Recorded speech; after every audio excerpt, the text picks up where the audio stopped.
Blessed day ka, low carbs. Another day, another blessing, another recipe po tayo ngayon po. Naalala niyo po ito po, yung aking low carb plate na mayroong fish fillet, tortang sardinas, at low carb creamy maha.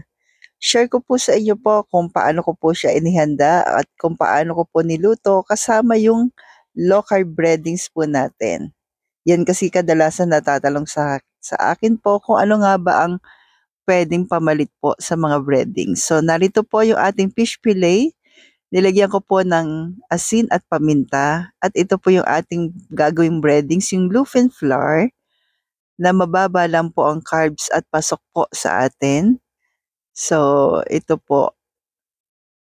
Hindi ko na po nilagyan ng exact na amount o kung gaano karami bluefin flour kasi depende din po kasi sa dami. Tansyahin niyo lamang po. At itong ating lupin flour ay available sa Cheddar's Grindahan. Nilagyan po natin ng asin at paminta. So don't worry ka low carbs, mababa lang po. Ito yung pinakamababa na carbs na meron sa ating kaysa po sa almond tsaka sa coconut. Siya po yung may pinakamababa po. Lagyan lang natin asin, paminta, garlic powder, then kailangan po natin ng egg po. Lagyan lang din ng konting asin po. So ayan na po, padadaanin na natin yung ating fish sa egg. Then, doon sa ating loaf flour. So nilagyan ko lang po ng asin, paminta, garlic powder yung ating loaf flour. So ayan na po para ma-coat. Yan. So maganda po yung isa pong hand natin para sa wet. Yan. Tapos yung isa naman para sa dry. Yan. So ulitin lang po natin sa egg then sa lupin flour po. So, pero hindi ko pa 'to na-try sa mga meat So hayaan niyo po sa susunod po. Yan, sa fish okay po siya, maganda po yung kanyang kinalabasan. Yan. Ganda lang kanyang pagkakaluto po, pero medyo ito-toasted ko lang ng konti. Sabi gano'n.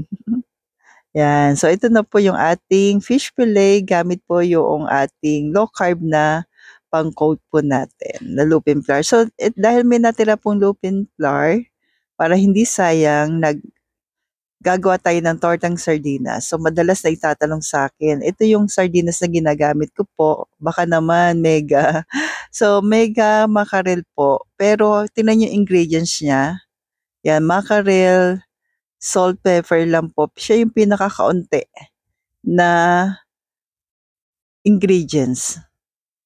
So, meron din siyang tomato sauce pero tinignan ko po wala naman siyang sugar. Kung meron man napakababa lang po. Pero syempre, ito po ay hindi naman natin pwedeng araw-arawin. Ginawa ko lang po ito dahil pandagdag po sa aking protina.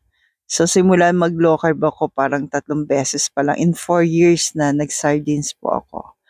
Yan. So, yan po. Nilagyan lang natin yung itlog, then yung lupin flour na natira. Meron ka na pong tortang sardinas. O, di ba po?